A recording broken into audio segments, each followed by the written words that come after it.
বাংলার জনরবের পক্ষ থেকে আপনাদের সকলকে স্বাগত জানিয়ে বিহারের রাজনীতিতেই শেষ পর্যন্ত কি মোদী সরকারের পতন আসন্ন? বিহারের এসআইআরকে কেন্দ্র করে, স্পেশাল ইন্টেন্সিভ রিভিশনকে কেন্দ্র করে শেষ পর্যন্ত কি বিহারের সরকার পরিবর্তন হবে?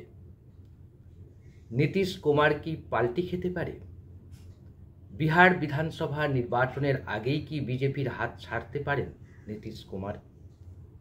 সংকেত তেমনই মিলছে। সংকেত যা পাওয়া যাচ্ছে তাতে এটা স্পষ্ট, বিজেপি যে ফাঁদ পেতেছিল বা নির্বাচন কমিশনকে সামনে রেখে নরেন্দ্র মোদীরা যে চেষ্টা করেছিল সেটাই বুমেরাং হয়ে মোদী সরকার এবং বিহার সরকারের উপরে পড়তে চলেছে। শোনা যাচ্ছে বা জানা যাচ্ছে, যেটুকু খবর আমাদের কাছে এসেছে তা শুনলেই আপনারা হতচকিত হয়ে যাবেন।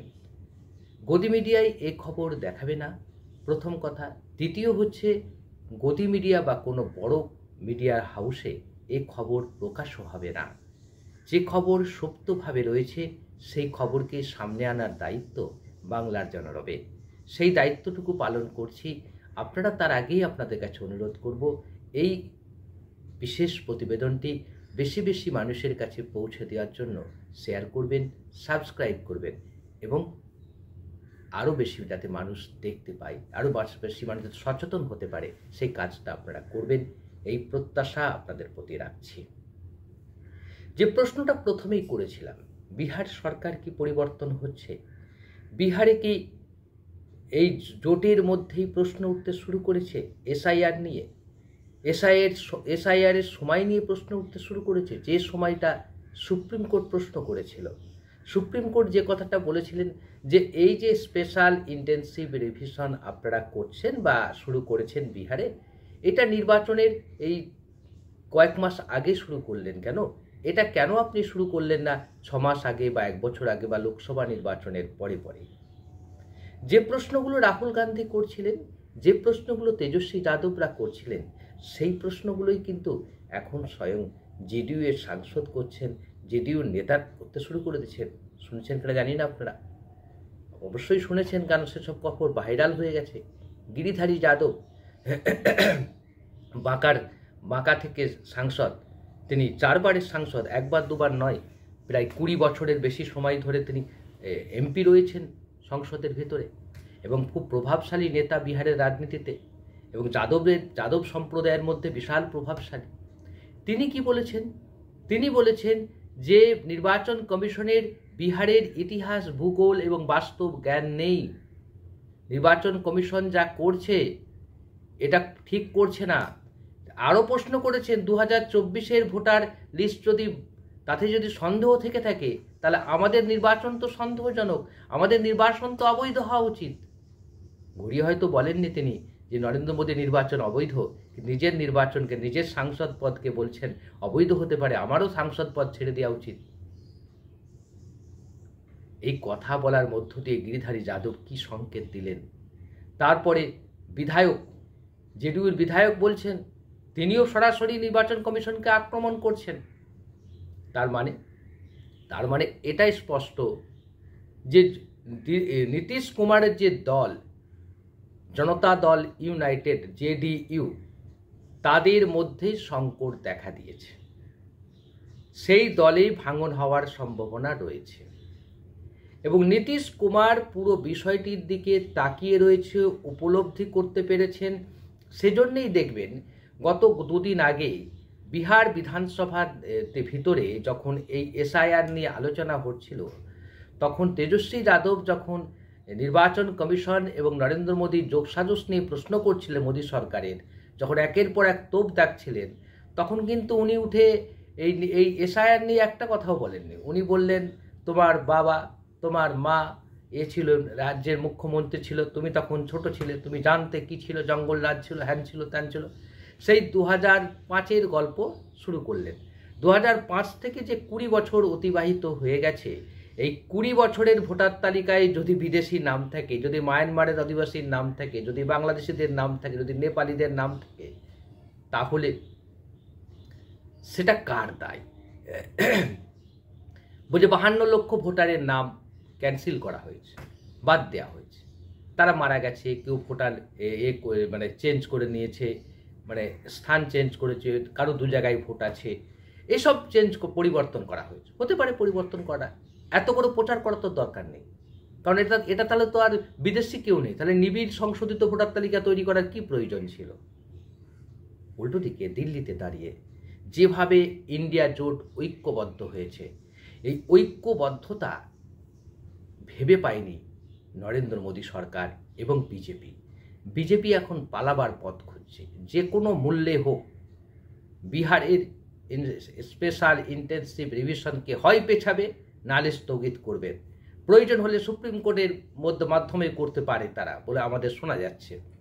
কিন্তু যে আগুন নিয়ে বিহারে খেলা শুরু করলেও, যে কথাটা জেডিইউর বিধায়ক সঞ্জয় কুমার বলেছেন, সেই আগুনে কিন্তু ভস্মীভূত হতে পারে বিজেপি বহু চেষ্টা করছে এই সমস্যা থেকে বেরিয়ে আসার, কিন্তু সমস্যা যখন তারা তৈরি করে ফেলেছে, সমাধানের পথ তো জানে না বিজেপি। কোনো কালই কি সমাধান দেখাতে পেরেছে? আপনাদের বলুন। রাহুল গান্ধী যে কথা বলছেন, ভোট চুরি করেছে, ভোট চুরি করে জিতছে, মহারাষ্ট্রে ভোট চুরি হয়েছে, বিহারে ভোট চুরি করা হচ্ছে, মানে ভোটার লিস্টে পরিবর্তন করা হচ্ছে, এবং কর্ণাটকের একটি মাত্র লোকসভা আসনকে তিনি বলছেন সেখানে 100% ভোট চুরি হয়েছে, আমি প্রমাণ করে দেব, নির্বাচন কমিশনের ক্ষমতা থাকলে আমার সঙ্গে আলোচনায় বসুন।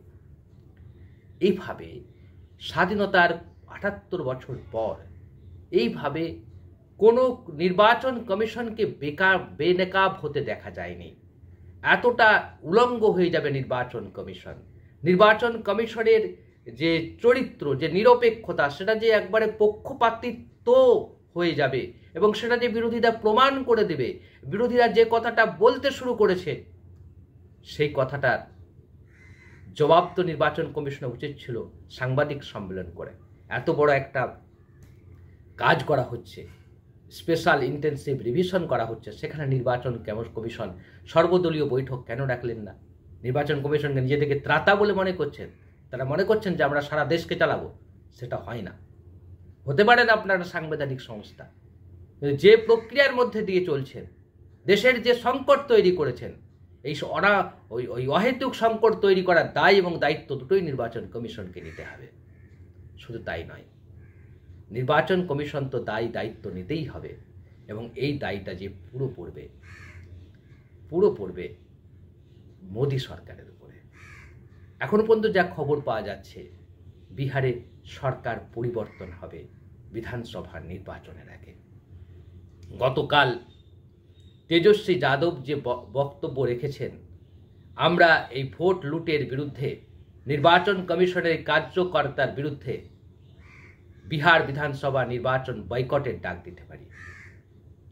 বয়কটের ডাক দেবে কি দেবে না পরের কথা, কিন্তু কালকের এই একটি মাত্র শব্দতে গোটা ভারতবর্ষ কেঁপে উঠেছে। শুধু ভারতবর্ষ কেঁপে উঠেছে তা নয়, আন্তর্জাতিক মহলে ভারতের গণতন্ত্রকে নিয়ে যে আমরা গর্ববোধ করতাম, সেই গর্ব থেকে পুরো একবারে আমাদের লজ্জায় মাথা নত হয়েছে। এই লজ্জায় মাথা নত হওয়ার জন্য প্রথম এবং প্রধান দায়ী হচ্ছে নির্বাচন কমিশন এবং মোদী সরকার। এই কথাটা যেমন ভারতবর্ষের প্রত্যেকটা অঙ্গে অঙ্গে পরিচিত হয়ে পৌঁছে গেছে, বিহারের প্রতিটা নাগরিকদের মনে সন্দেহ দেখা দিয়েছে। যে জাত গণনার কথা বলেছিল রাহুল গান্ধী, আমাদের অধিকারকে সুরক্ষিত করার কথা বলেছিল, আদিবাসী, দলিত, তফসিলি জাতি, উপজাতি, আদিবাসী, দলিত, সংখ্যালঘু, ওবিসি, তাদের সংখ্যার কথা বলেছিল, সেটাকে আটকানোর জন্য, তা থেকে মানুষের নজর ঘোরানোর জন্য মোদী সরকারের নির্দেশে নির্বাচন কমিশন এখন স্পেশাল ইন্টেনসিভ রিভিশন করাচ্ছে। গোটা বিহার উত্তাল হয়ে পড়েছে, এবং বিহার যদি উত্তাল হয়ে ওঠে আর নির্বাচন যদি বয়কট করে তেজস্বী যাদব, তাতে আর যাই হোক কেন্দ্রের মোদী সরকারের অস্তিত্ব যে টিকবে না, সেটা নিয়ে কোনো সন্দেহ নেই। আর একটা কথা আপনাদের বলে নিই, তারপরে আমরা বিদায় নেব। ভালো লাগলে লাইক করবেন, শেয়ার করবেন, সাবস্ক্রাইব করবেন। শেষ কথাটা হচ্ছে, যেভাবে হুমকি দিয়ে জগদীপ ধনকরকে সরানো হয়েছে উপরাষ্ট্রপতির পদ থেকে, একই রকমভাবে আপনারা শুনে রাখুন, নরেন্দ্র মোদীকেও সেপ্টেম্বরের পর থেকে সরানোর সব ছক কষে ফেলেছে আরএসএস। আরএসএস তার অতি ঘনিষ্ঠ 20 জন সাংসদের কাছে বার্তা পাঠিয়েছে, প্রয়োজন হলে যদি নরেন্দ্র মোদী গদি ছাড়তে না চান তাহলে আপনারা পদত্যাগ করবেন। যদি 20 জন সাংসদ পদত্যাগ করেন তাহলে আপনা থেকেই নরেন্দ্র মোদী সরকার সংখ্যালঘু হয়ে যাবে। অন্যদিকে ইতিমধ্যে ইন্ডিয়া জোট, এনডিএ জোটের যারা শরিক রয়েছেন তাদের সঙ্গে যোগাযোগ করতে শুরু করেছে। মনে করা হচ্ছে বিহার বিধানসভা নির্বাচনের আগেই নরেন্দ্র মোদী সরকারের বিদায় আসন্ন। আপনারা কি ভাবছেন? আপনাদের মতামতের প্রত্যাশায় রইলাম। আজ এই পর্যন্ত, আবারও দেখা হবে অন্য কোনো বিষয় নিয়ে।